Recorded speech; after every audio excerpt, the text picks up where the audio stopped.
Boa noite a todos. Preciso contar algo que me assombra até hoje. Meu nome é Elias, tenho 42 anos e nasci no sertão do Ceará, numa cidadezinha pequena, perdida entre estradas de terra vermelha e mandacaros, que parecem vigiar o caminho como sentinelas silenciosas. Minha avó, Dona Marieta, foi quem me criou depois que meus pais morreram cedo, e foi dela que ouvi a história mais macabra que já passou pela minha vida. Ela não era de inventar coisa, não. Mulher dura, de fala firme e olhar desconfiado. Quando abria a boca para falar de certas coisas, dava um frio no peito da gente. Cresci ouvindo suas histórias de assombração, mas havia uma em especial que ela contava apenas quando a noite estava pesada. Quando o vento soprava quente e seco pela janela e parecia que até os cachorros não tinham coragem de latir. E foi nessa noite, muitos anos atrás, que ela me contou sobre a alma da encruzilhada. Minha avó dizia que, muito antes de eu nascer, existia uma mulher chamada Raimunda que vivia isolada, quase 5 quilômetros depois da vila, num casebre de barro rachado, cercado por mato seco e pedras afiadas. Raimunda era curandeira. Sabia de ervas, de rezas, de benzeções que tiravam quebranto. Muita gente a procurava escondido, com medo da igreja, que vivia chamando ela de feiticeira. O povo dizia que Raimunda tinha um pacto. Quando alguém ia pedir cura, ela olhava fundo nos olhos. E quem não tinha coragem de sustentar o olhar, jurava ter visto o reflexo de chamas negras dançando dentro das pupilas dela. Um dia, um menino da vila morreu de febre alta. E a família, desesperada, acusou Raimunda de feitiçaria. Não demorou muito para uma pequena multidão de homens, bêbados de raiva e cachaça, marchar até o casebre dela. Amarraram a mulher. Arrastaram-na até a encruzilhada principal, aquela mesma que ficava no caminho para a cidade. E ali fizeram o que não deviam ter feito. A queimaram viva, de madrugada, enquanto o vento trazia o cheiro de carne queimada misturado ao da terra seca.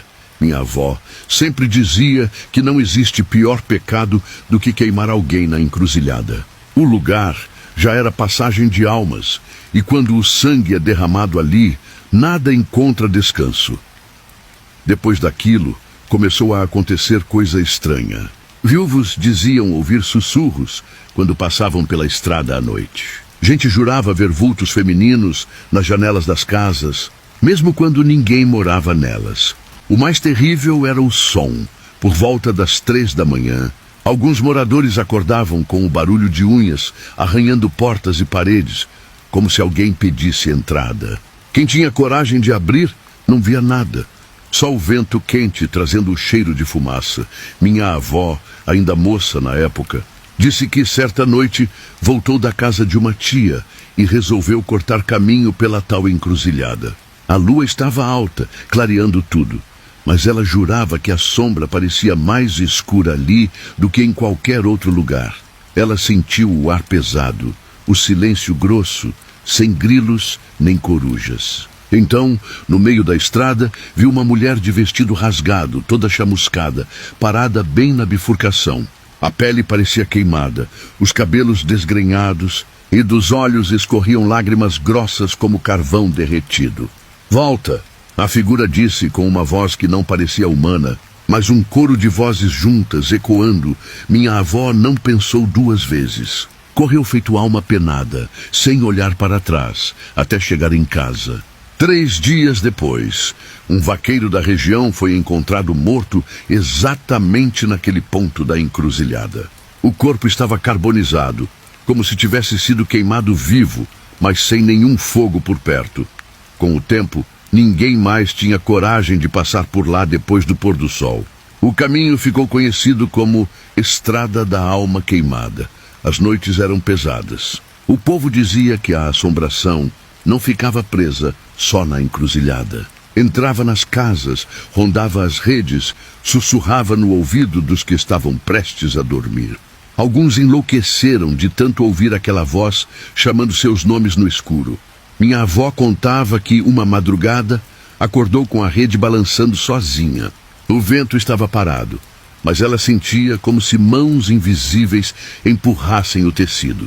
O cheiro de fumaça queimava as narinas, e na parede de barro surgiram arranhões profundos, como se unhas em brasa tivessem riscado a superfície.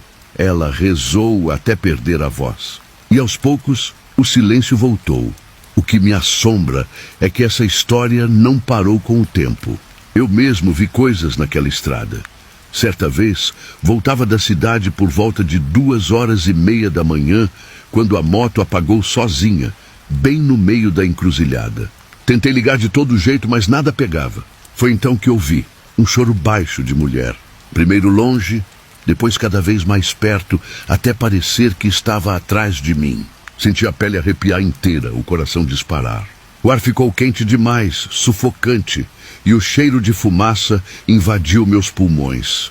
Olhei pelo retrovisor e juro que vi uma mulher queimada, a pele descascando em placas, caminhando devagar, como se cada passo fosse arrastar o peso da eternidade. Não lembro como saí dali. Quando percebi, já estava em casa, moto encostada, corpo tremendo como febre. Minha avó, já bem velha, olhou para mim e disse apenas: "Ela não vai parar. Elias, enquanto essa terra for marcada pelo sangue, essa alma nunca vai descansar." E é isso. Eu não sei se vocês acreditam, mas toda vez que passo por aquela estrada, mesmo de dia, sinto como se tivesse alguém me vigiando. À noite, nunca mais me arrisquei. O sertão guarda seus segredos, e alguns deles são feitos para nunca serem contados em voz alta.